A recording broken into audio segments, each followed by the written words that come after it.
Ставки на спорт! 1xBet! Большие выигрыши! 1xBet! Быстрые выплаты! 1xBet! Надежный букмекер! 1xBet! 1xBet! Bukmekerskaya kompaniya. Hayvonot dunyosining qonuni ozuqa va omon qolish uchun kurashdir. Hayvonlar har kuni bir-biri bilan jang qilib, bir-birlarini o'ldirishadi. Bugun e'tiboringizga mo'jizaviy dunyoning yovvoyi hayotidan olingan dahshatli janglarni havola etamiz. Demak, mo'jizaviy dunyo e'tiboringiz markazida.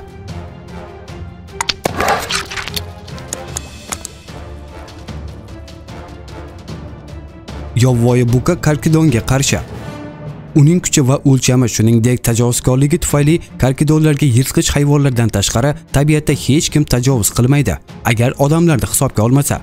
Ammo eng katta oq karkidonlar 2-3 tonnagacha og'irlikka ega bo'ladi.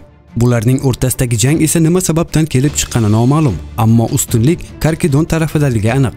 Chunki bu kabi buqalarni 10 tasini osongina tarqatib yuborishi mumkin. Oxirida esa yovvoyi buqa shunchaki qochib qoldi.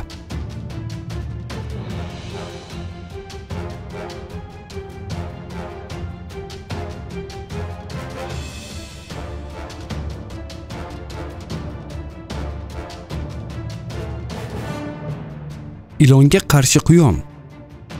Yirtqich ilon bezbetlarcha quyonning uyasiga hujum qildi. Uyada quyonning nechta bolalari bor va qanchasini o'ldirgan aniq emas.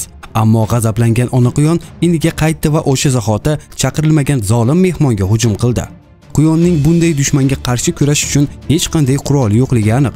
Ammo quyon uni uydan tezroq haydash uchun mohirlik bilan ilonga hujum qildi. Nihoyasi esa juda ta'sirli va yaxshilik bilan tugadi.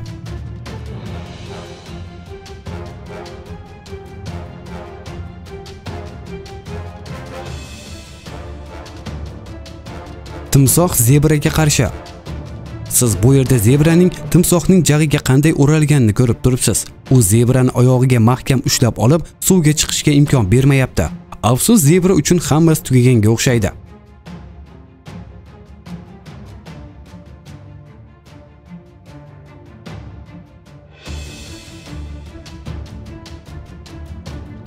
Lekin bir ozdan so'ng qiziquvchan begemotlar bu jangga aralashdi. Ular suv ostidagi timsohni qurbonni ozod qilishga majbur qilishdi.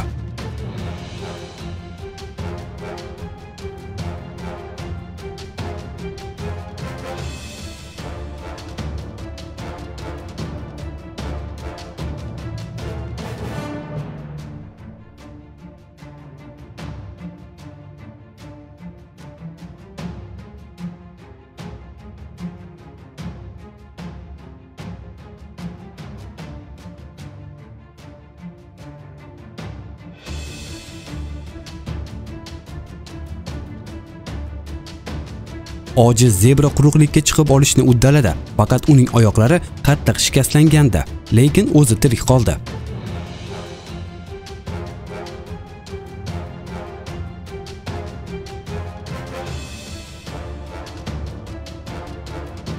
Kamod echki emari kiyikka qarshi. Kamod echki emari Indoneziyaning Komodo orollarida va qo'shni orollarda keng tarqalgan. Bu dunyodagi eng katta kaltakesak bo'lib, uning uzunligi 3 metrdan oshib ketishi va vazni esa 150 kilogrammgacha bo'lishi mumkin.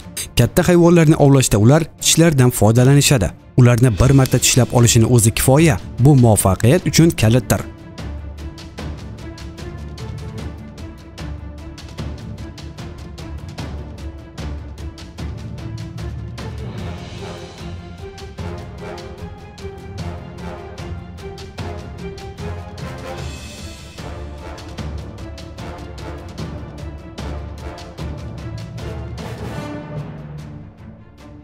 Kamod ajdarhosi biologik qurolini ishga tushirdi.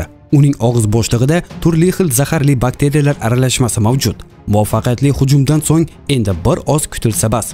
Bu kiyik bilan hammasi juda yaxshi o'tdi va kechki ovqatni butunligicha olishdi. Burgut echkiga qarshi.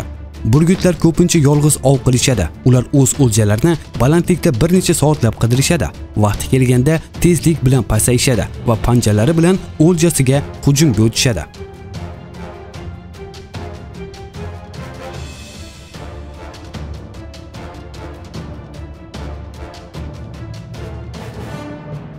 Siz hech ko'rganmisiz burgut qanday qilib echkini ov qilganini? uni katta jarlikdan pastga uloqtiradi. Bu juda shafqatsizlik, lekin samarali taktika.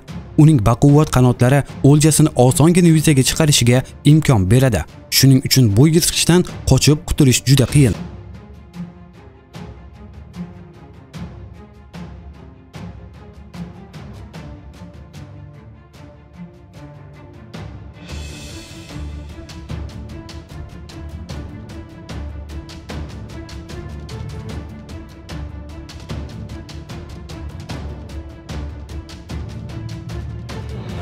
Ayiq yovvoyi to'ng'izga qarshi. Guvohlar qanday qilib ayiq katta yovvoyi cho'chqani qo'lga olganini suratga olishdi. Albatta ular buni sezishmadi. Jigarrang ayiqlar o'rmon mevalari va qo'ziqorinlardan tashqari go'shtni ham juda yaxshi ko'rishadi. Yovvoyi cho'chqa juda baxtli edi, chunki ayiq ularni tasvirga olayotgan odamlarni ko'rib qoldi va tezlik bilan qochib ketdi.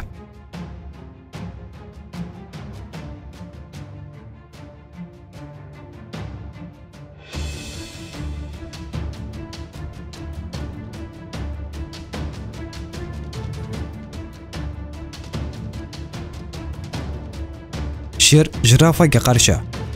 Uzun oyoqlar va bo'yinga ega bo'lgan bunday katta hayvonni tabiiyki dushmanlar bo'lmasligi kerak. Sherga esa buni qizig'i yo'q. Och qolgan paytda ularning ko'ziga katta go'sht bo'lagi bo'lib ko'rinadi xolos.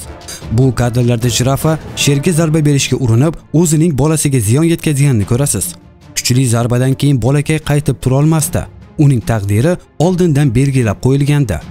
Yana ikki muvaffaqiyatsiz zarbadan keyin jirafa shunchaki qochib ketdi. Bolani sherlarning quchog'iga tashlab ketdi.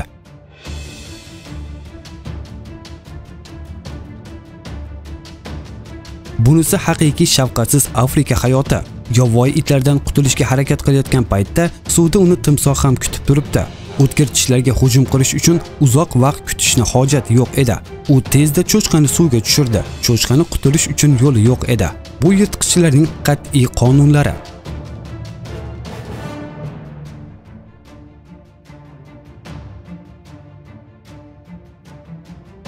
Sirtlon yovvoyi itga qarshi. Ularni tashqi ko'rinishiga qarab ijobiy baho berish mumkin. Hech qanday yirtqich itlarga o'xshamaydi. Agarda ov qilganini ko'rmagan bo'lsangiz, buni sezish qiyin. Ammo yovvoyi itlarning geni odamlar itlarning geni bilan bir xil. Internet tarmoqlarida yovvoyi itlarning boshqa itlar bilan geni bir xil ekanligi to'g'risida roliklar ko'p.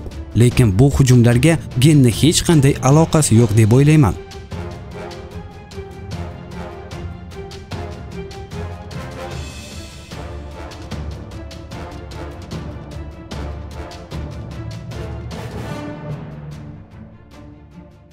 Flamingoga qarshi babuin. Uning g'alati ko'rinishiga qaramay babuinlar juda tezkor hayvonlardir. Aynan shuning uchun ular flamingoni qo'lga tushirish uchun aqlli hujum qilishadi.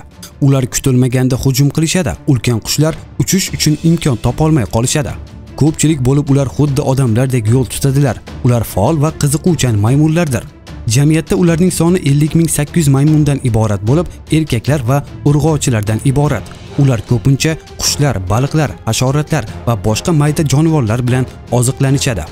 Bugun e'tiboringizga havola qilmoqchi bo'lgan qiziqarli ma'lumotlarimiz shulardan iborat edi. Video yoqqan bo'lsa like bosishni unutmang, kanalimizga albatta obuna bo'ling. Xayr, salomat bo'ling.